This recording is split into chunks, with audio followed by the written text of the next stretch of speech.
Mahindra was probably the first Indian manufacturer to get into the world of electric vehicles when it acquired the Reva electric company some 15 years ago. It toyed with the idea of also making ICE cars or ICE engine cars into electrics, and now 14 years later it's ready with its grounds up electric vehicles, or what it likes to call as electric origin SUVs. Let us see the first one in this range, which is the XEV 9e. Welcome to Car and Bike. My name is Girish Karkera. If you haven't subscribed to Car and Bike yet, please do so, and don't forget to hit the bell notification icon so that you don't miss out on any of our updates.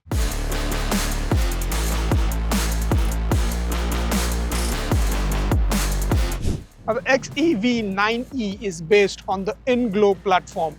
Now, InGlow is a short form of Indian and Global, or as Mahindra likes to call it, Indian Innovation and Global Reach. The InGlow platform is modular and allows it to scale different body sizes and body styles.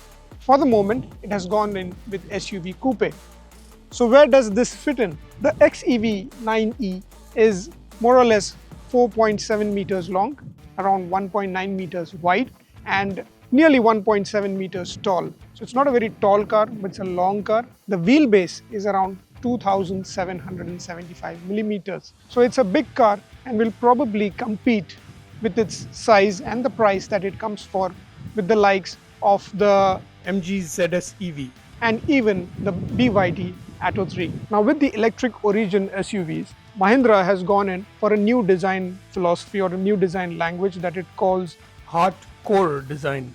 Now, it's more bolder, it's more flashier, if you can say that, and it is quite evident with the way this car and even the smaller version, which is the B6e, looks. So the design is pretty much in your face. Now, there is nothing subtle about this design, and it shows everywhere, be it the front, the way the lights are designed or the way the tail lights are designed, the alloy wheels, the overall haunch, the muscular wheel arches, the body panels, everything calls out style. It might be a little overwhelming for someone who's not looking at something very flashy, but otherwise it is a car that will definitely stand out in the crowd. Well, the InGlow platform is where this car is based on.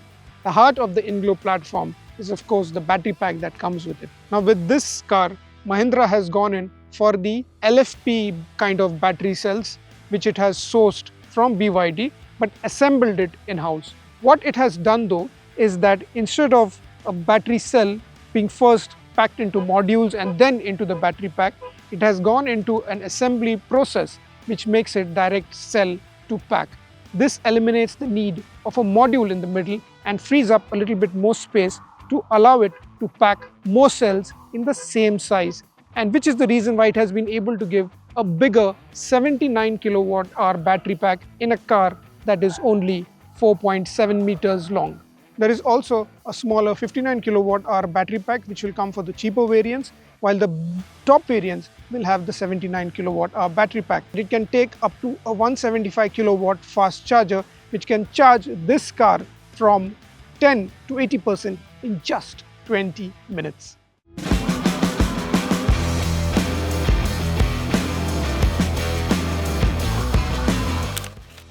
Getting inside the XEV 9e, you can't help but get that familiar feeling of being in a XUV sort of vehicle, and it is all there in essentially because of the combination of materials and plastics that they've used along with leather finish and stitching. So let's start this car. It has a conventional button start. The steering wheel is a twin spoke one. They've used a similar setup in the smaller SUV as well.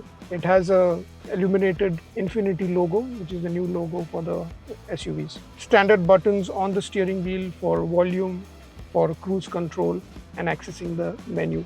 You now have a very large screen in front of you. It's a combination of three smaller screens embedded into one big screen right here. It is a bigger battery version, which is the 79 kilowatt hour battery pack. The electric motor, which is on the rear axle, makes around 210 kilowatts of power and 380 Newton meters of torque, and Mahindra says that this allows this vehicle to go from 0 to 100 in just 6.7 seconds. The shift is via an E-shifter, which is on the center console.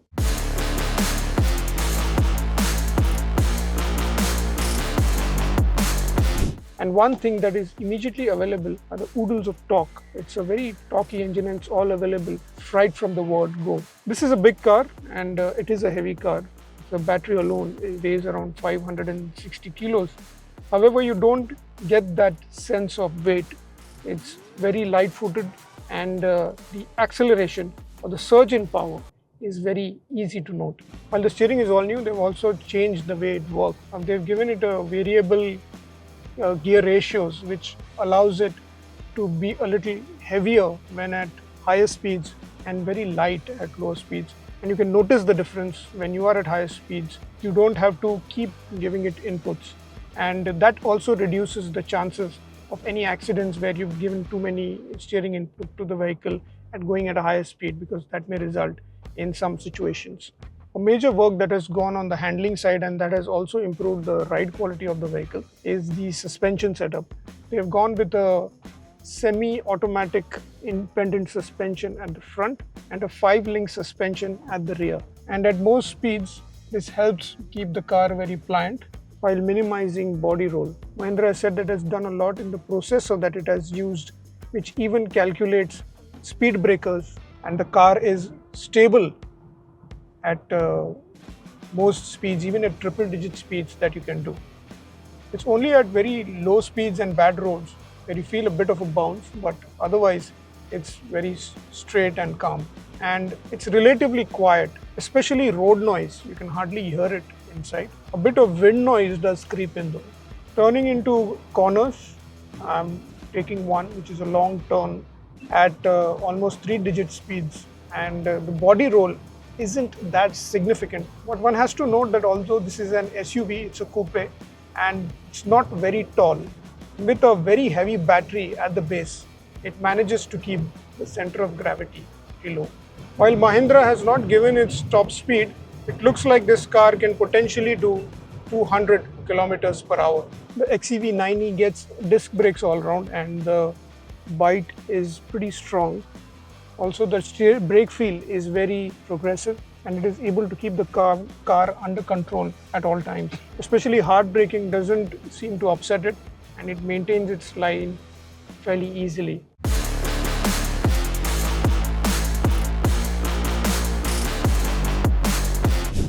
The XEV 9e has been launched at an price of around 21.89 lakhs ex-showroom. Mahindra has, however, still not given us prices of the other variants. In all, there will be around 3 variants. The base variant is the price what they've announced so far. This is the top variant and prices for which is yet to be announced. But we reckon it would be still under 30 lakhs ex-showroom. On the charging front, it will get 2 options. You can either go in for a 7.2 kilowatt regular charger or an 11 kilowatt fast charger. With the fast AC charging, it can take around 8 to 12 hours for a full charge, while in the smaller version, it can take around 6 to 9 hours for the 59 kilowatt hour battery packs. The most important thing, however, in all of this is the fact that they are offering lifetime warranty on its battery, which is something that no manufacturer is giving. Of course, it still is pitted against some very formidable rivals in this category, especially in this price segment, although it does not have any direct competitor when it comes to the body style that it has.